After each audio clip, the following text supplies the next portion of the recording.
بسم اللہ الرحمن الرحیم۔ حضور نبی کریم علیہ الصلاۃ والسلام کی احادیث طیبہ کے اس درس میں حدیث پاک کی معروف کتاب مشکات المصابیح میں ہم فضائل قرآن مجید کے حوالے سے احادیث پاک کا ذکر کر رہے ہیں۔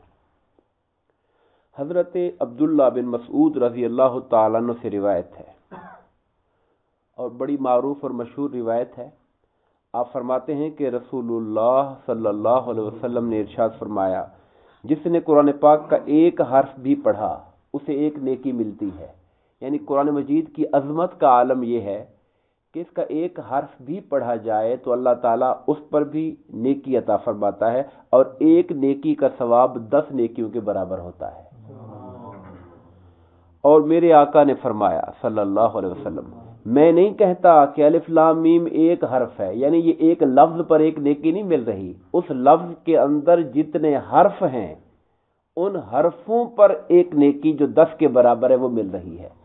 تو الف لام میم میں الف ایک حرف ہے، لام دوسرا حرف ہے، میم تیسرا حرف ہے، گویا الف لام میم پڑھنے پر 3 نیکیاں جو 30 کے برابر ہوتی ہیں اللہ پاک اس کا انعام عطا فرماتا ہے۔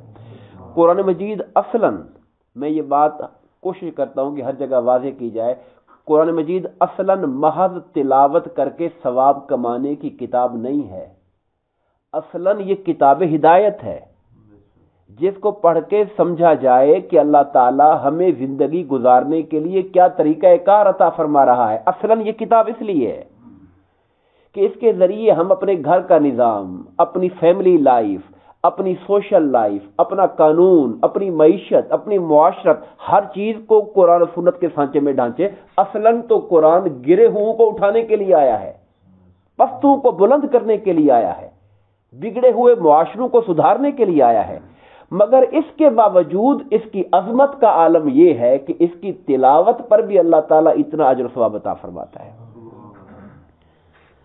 حضرت حارث آور رضی اللہ تعالیٰ عنہ سے روایت ہے، اور زیادہ معروف قول یہ ہے کہ یہ تابعی تھے جن کی حضرت علی رضی اللہ تعالیٰ عنہ کے ساتھ سنگت تھی۔ آپ فرماتے ہیں کہ میں مسجد سے گزرا، اور یہ مسجد کوفہ کے اندر ذکر ہے، حضرت علی رضی اللہ تعالیٰ عنہ کے خلافت کے زمانے کی بات محسوس ہو رہی ہے، واضح طور پہ تو نہیں لکھی، مگر جو مسجد کا ذکر آیا پھر اس میں حضرت علی کا خطاب کرنا اور بیان کرنا، محدثین نے اس کی شرح میں یہ لکھا ہے کہ یہ کوفہ کا واقعہ لگتا ہے۔ حارث آور کہتے ہیں کہ میں دیکھتا ہوں کہ لوگ مسجد میں بیٹھے ادھر ادھر کی باتوں میں مصروف ہیں، یعنی مسجد میں بیٹھے ہوئے ہیں مگر مسجد کے اندر بیٹھ کر بھی وہ دنیا کی باتوں کے اندر مصروف ہیں، اور ان کا جو وہاں پر بیٹھنا ہے وہ ذکر اذکار میں مصروف نہیں ہے، تلاوت میں نہیں ہے، درس و تدریس میں نہیں ہے۔ اب اس بات کو دیکھ کر انہیں تعجب ہوا کہ بیٹھے مسجد میں ہیں اور باتیں دنیا کی کر رہے ہیں۔ یہ جا کر انہوں نے حضرت علی رضی اللہ تعالیٰ سے جا کے بتایا کہ اے علی، میں مسجد میں گیا تو میں نے دیکھا، عجیب حال دیکھا کہ لوگ مسجد میں بیٹھ کے دنیا کی باتیں کر رہے ہیں۔ آپ نے فرمایا کیا فی الواقع لوگ ایسا کر رہے ہیں؟ حقیقتاً ایسی بات ہے؟ انہوں نے کہا جی ایسے ہی ہے۔ اس پہ حضرت علی مرتضیٰ رضی اللہ تعالیٰ عنہ نے فرمایا، اب آپ نے واحد اس کو فرمایا یا آپ مسجد میں گئے اور آپ نے سارے لوگوں سے فرمایا؟ یہ بات کی وضاحت اس حدیث پاک کے متن میں نہیں ہے۔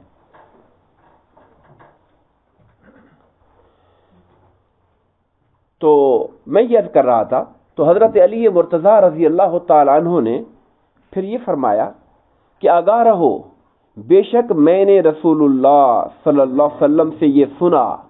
اب یہاں سے حدیث پاک حضور کے ساتھ جڑ گئی، اس سے پہلے تک تابعی کا حضرت علی سے مکالمہ تھا، اب حضرت علی رضی اللہ تعالیٰ نے اس کی بتائی گئی صورتحال یہ تھی کہ مسجد میں گئے، جا کے دیکھا کہ لوگ دنیا کی باتیں کر رہے ہیں، تو اس تابعی نے حضرت علی سے جا کر کہا کہ میں نے مسجد میں جا کے دیکھا کہ لوگ بیٹھے مسجد میں ہیں باتیں دنیا کی کر رہے ہیں۔ تب حضرت علی مرتضیٰ نے کہا میں نے رسول اللہ صلی اللہ علیہ وسلم کو یہ فرماتے ہوئے سنا تھا، ان قریب فتنہ پھیلے گا، ان قریب فتنہ پھیلے گا۔ تو میں نے پوچھا تھا کہ یا رسول اللہ، اس سے نکلنے اور نجات پانے کی صورت کیا ہوگی؟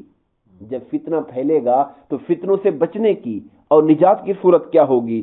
تو آقا نے فرمایا کہ اللہ کی کتاب، فتنوں سے نجات کے لیے اللہ کی کتاب کو تھامنا۔ اور یہ وہی حدیث پاک کا مفہوم ہے جو آقا نے ایک موقع پہ فرمایا تھا کہ انی تارکن فیکم ثقلین، میں دو بڑی بھاری چیزیں تم میں چھوڑے جا رہا ہوں، اگر تم ان دونوں کو پکڑے رکھو گے تو کبھی گمراہ نہیں ہوگے۔ ان میں ایک کتاب اللہ اور دوسری میں دو الفاظ ہیں، ایک جگہ آیا و سنتی یعنی میری سنت، اور ایک جگہ پہ آیا و اطرتی اہل بیتی میرے اہل بیت اطہار۔ یہ دونوں باتیں فقہ معتبر حدیثوں کے اندر موجود ہیں۔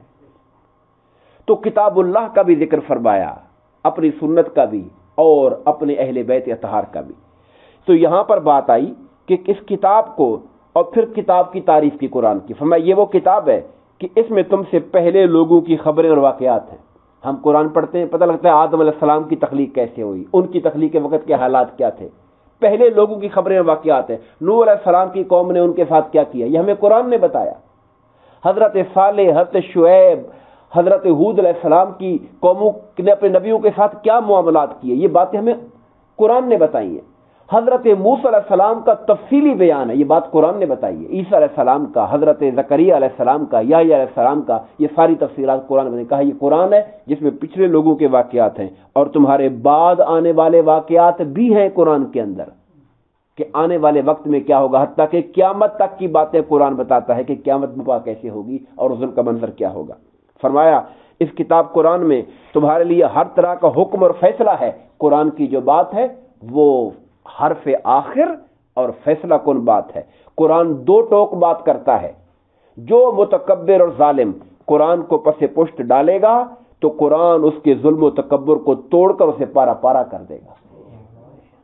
جو ظلم و تکبر کی وجہ سے قرآن کو پیچھے کرے گا، آخرکار غالب قرآن نے ہی آنا ہے، قرآن اس کے تکبر کو توڑ کے رکھ دے گا۔ اور جو شخص ہدایت کی روشنی قرآن چھوڑ کر کہیں اور سے چاہے گا، بھی قرآن کو رکھ دیتا ہے، فلانی کتاب پڑھتا ہوں یار وہاں بڑی پیاری باتیں لکھی ہوئی ہیں، قرآن سے ہدایت نہیں لیتا، ہدایت کسی اور کتاب سے مانگتا ہے، میں اللہ اسے گمراہی میں ڈال دے گا۔ قرآن کو چھوڑ کر ہدایت کیسے مل سکتی ہے؟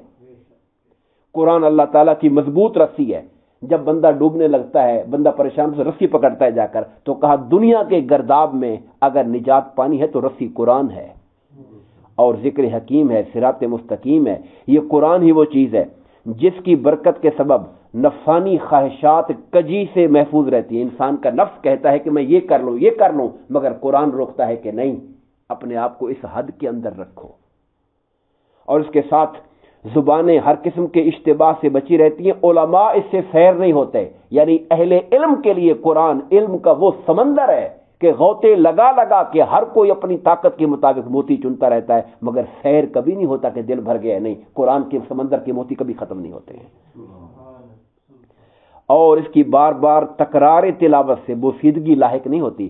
کچھ کتابیں ہوتی ہیں آپ ایک بار پڑھیں اچھی لگے گی، دوسری بار پڑھیں گے تھوڑا سا وہ والا مزہ نہیں آئے گا، تیسری بار پڑھیں گے بور ہونا شروع ہو جائیں گے۔ کہ قرآن وہ ہے جس کو جتنی بار پڑھتے جاؤ گے دل کو حلاوت میں بڑھاتا چلا جائے گا، قرآن آپ کے دل کو بوسیدہ نہیں ہونے دے گا۔ اور یہ وہ کتاب ہے جس کو سن کر جب آقا کی زبان سے سنا تھا تو جنات بھی رک گئے تھے وہاں پر، اور اس قرآن کو سننے کے بعد انہوں نے کہا تھا کہ یہی وہ کتاب ہے جو ہدایت اور رشد کا رستہ دکھاتی، ہم ایمان لاتے ہیں اس قرآن کے اوپر۔ کہا جنات نے بھی قرآن کو سنا تو کہا کتاب ہدایت یہی ہے جو اللہ تعالیٰ نے ان پہ اتاری ہوئی ہے۔ اور فرمایا جس نے اس کتاب پر عمل کیا اسے اجر و ثواب عطا کیا جائے گا، جس نے اس کے مطابق فیصلہ کیا اس نے عدل و انصاف کو اختیار کیا، جس نے لوگوں کو اس قرآن کی طرف بلایا اسے صراط مستقیم پر چلنے کی ہدایت نصیب ہو جائے گی۔ اور قرآن کہتا ہے ومن احسن قولا ممن دعا الی اللہ، اس سے اچھی بات کس کی ہو سکتی ہے جو لوگوں کو اللہ کی طرف بلائے، اور اللہ کی طرف بلانا یعنی قرآن کی طرف بلانا ہے۔ یہ بات میں جب پڑھتا ہوں تو ہم بہت گناہگار سہی، مگر اس بات پہ شکر ہوتا ہے کہ شکر ہے کہ قرآن و حدیث کی بات ہی کی طرح ہم لوگوں کو بلا رہے ہوتے ہیں۔ اور یہ میرے رب کا وعدہ ہے من احسن قولا، اس سے اچھی بات کس کی ہو سکتی ہے جو لوگوں کو اللہ کی طرف بلا رہا ہوتا ہے۔ اگلی حدیث پاک کا ذکر کر کے بات کو سمیٹتے ہیں۔ حضرت معاذ جوہنی رضی اللہ تعالیٰ عنہ سے روایت ہے، آپ فرماتے ہیں کہ رسول اللہ صلی اللہ علیہ وسلم نے فرمایا جس نے قرآن پڑھا اور اس کے مطابق عمل کیا، یہ دو باتیں ہیں، پڑھنا اور اس کے مطابق عمل کرنا، خالی پڑھنا نہیں، خالی حفظ کر لینا بھی قابل قدر نہیں، اس قدر قابل قدر نہیں جب تک کہ اس پر عمل نہ کی. جو اجر ہے جو قیامت کے دن کا وہ عمل کے ساتھ جڑا ہوا ہے. فرمایا جس نے قرآن پڑھا اور اس کے مطابق عمل کیا, قیامت کے دن اس کے والدین کو ایک تاج پہنایا جائے گا. یعنی اب اس کے والدین کو تاج کیوں پہنایا جا رہا ہے؟ کہ بچے کو قرآن کی طرف لگایا انہوں نے تھا. بچہ تو بچہ تھا, اس کو جدھر موڑ دیتے وہ ادھر مڑ جاتا.